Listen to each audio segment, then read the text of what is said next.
It's not about any of those. Reviews are incoming. That song, awesome by the way. Today's about that. It's about the iFi Zen Dac V2. Got a lot of opinions about it, and so let's discuss, but first I gotta get it out of here.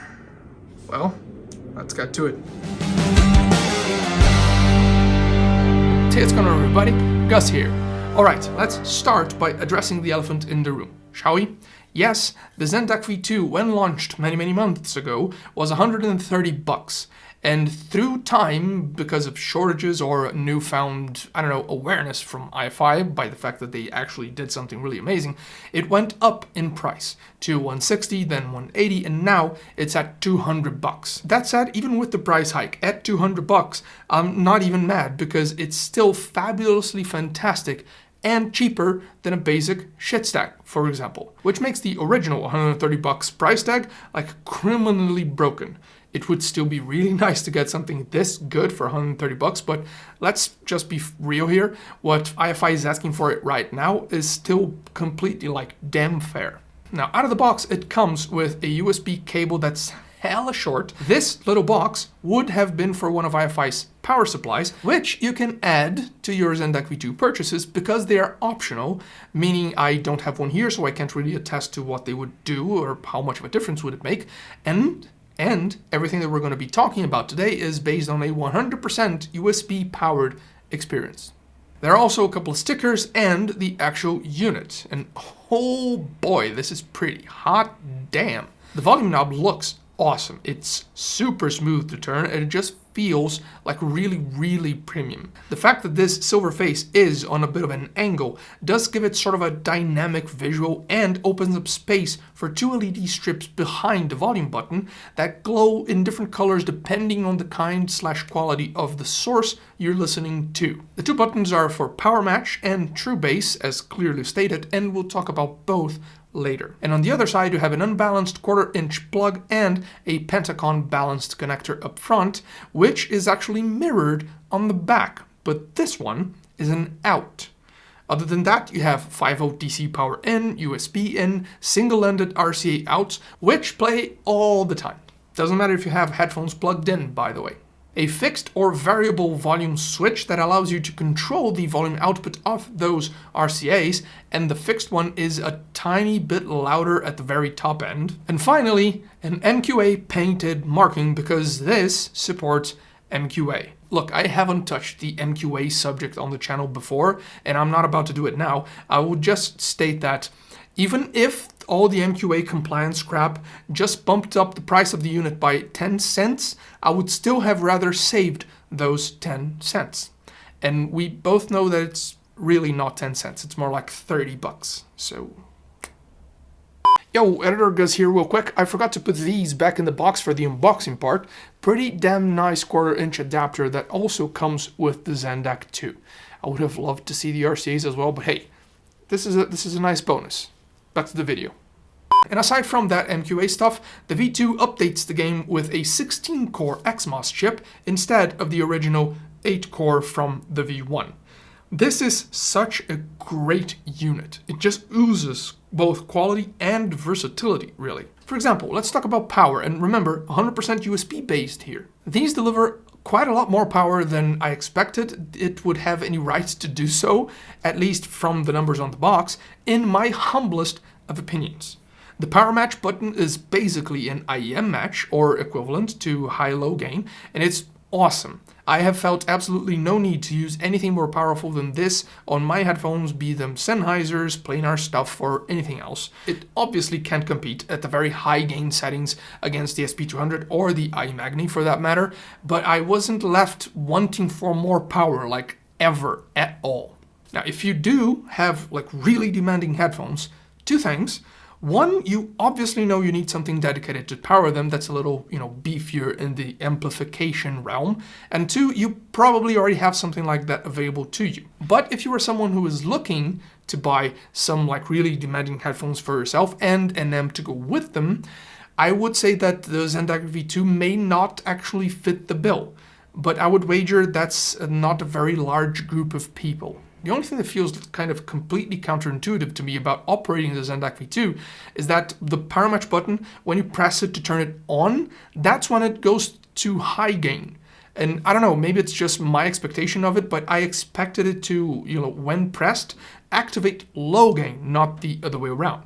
It doesn't really do much to the experience. It's not a detriment in any sense. It's just something I noticed. Oh, and speaking of power, in numbers at least, it's able to push 330 milliwatts at 32 ohms through balanced and 230 at 32 ohms again through single-ended. And theoretically, it's able to work with stuff like all the way to 600 ohms. But all those numbers are using 5-volt DC power. They do state on their website that going through USB directly might vary the power output, but that's about the extent of the information we've got. So we don't really know, vary by how much here, iFi. Not that it did much of a difference, because through USB power, I kind of never needed anything else anyway, but I mean, it would be nice to know. Now for the sound.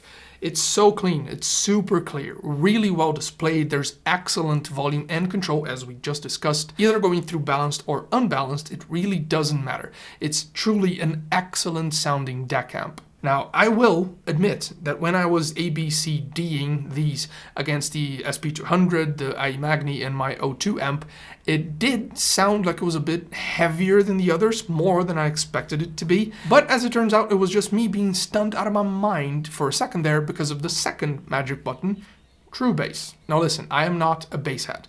Most of the time, I'd rather have something a little bit weaker, a little bit flatter in terms of bass, and being able to appreciate all the detail and the sparkle vocals and instruments that we can perceive in songs and stuff like that. And since most of the time when bass is pushed a little too further, a little too much, it kind of messes with all the other things that I really enjoy. So I kind of stay a bit further away from it. Plus, I don't really enjoy queuing my stuff all the time, but anyway, whilst not being a bass head, I can thoroughly, confidently say that whatever iFi is doing through this True Bass button is it's cheating. This is cheating. It's like having a secret code to unlock crap that you shouldn't be able to in a game. It's that sort of cheating. Now look, I get it. The way I said things could easily be interpreted as if True Bass makes stuff like everything sound better from anywhere all the time, which is not entirely the case. There are some instances, and more importantly headphones, where pushing this just feels like it's kind of a bit pushing it too far, just a little bit too much. My Fostex Ebonies come to mind, but those are like bass kings without using that anyway. But from a bird's eye view at least, it does feel like more often than not, like it's a buff, it's a bonus, a boon for your music listening experience. Music listening. Whenever I'm watching something on YouTube or listening to a podcast or stuff like that, I do leave this turned off. And for games, it really kind of depends on the game. I did leave it on for Cyberpunk, Witcher 3, and a couple of other cinematic games, but as soon as I enter anything competitive or multiplayer, these go off instantly. The high end, I would say, is overall quite soft. It's not overly crisp, and it's quite forgiving, but there's a lot of control with the detail and the sparkle that it's able to push.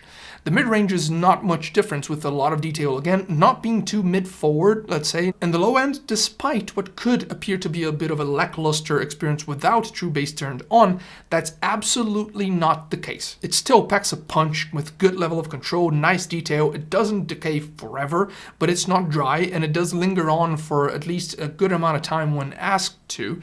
And well, if you turn True Bass on, again, cheat code. This is great. It's great. It's built extremely well. It's super versatile. It's small. There's an excellent set of features, excellent power output. It's super clean sounding with a lot of detail, and it's a really nice experience to have. And again, True Bass. Look, unless you need a specific set of features that the Zen Dac V2 can't deliver, like coaxial digital, SPDIF, mic inputs, and console support. Actually, apparently it doesn't really support consoles, or it doesn't work with the PS5 in particular, but I don't have one, so I really can't test. This is kind of it. I'm drawing a blank on other situations because I really don't know. I have basically been able to simplify my setup and replace all my gear except for my speaker amps, obviously, with the Zen Dac V2. This is a win. It's an absolute win and a fantastic entry-level product. If you're looking at anything at up to like $400, be it a single piece of gear or a stack of stuff, I would easily recommend you actually like leave everything else behind and gravitate towards the Zen Dac V2. Spend once, well, and you're good. If this itty bitty thing is this good, I honestly can't really imagine what it would be like to have the experience of using the bigger bros, the Neo IDSD or the Pro IDSD. I'm going to assume that because of the law of diminishing returns, being 17 times more expensive than this, it's not going to make those things be 17 times more awesome, which would honestly like factually melt my brain. Don't think I would be able to comprehend that, but just imagine the insanity. Yeah. Enough rambling. Thanks for watching. This is Gus, and I'll catch you guys later.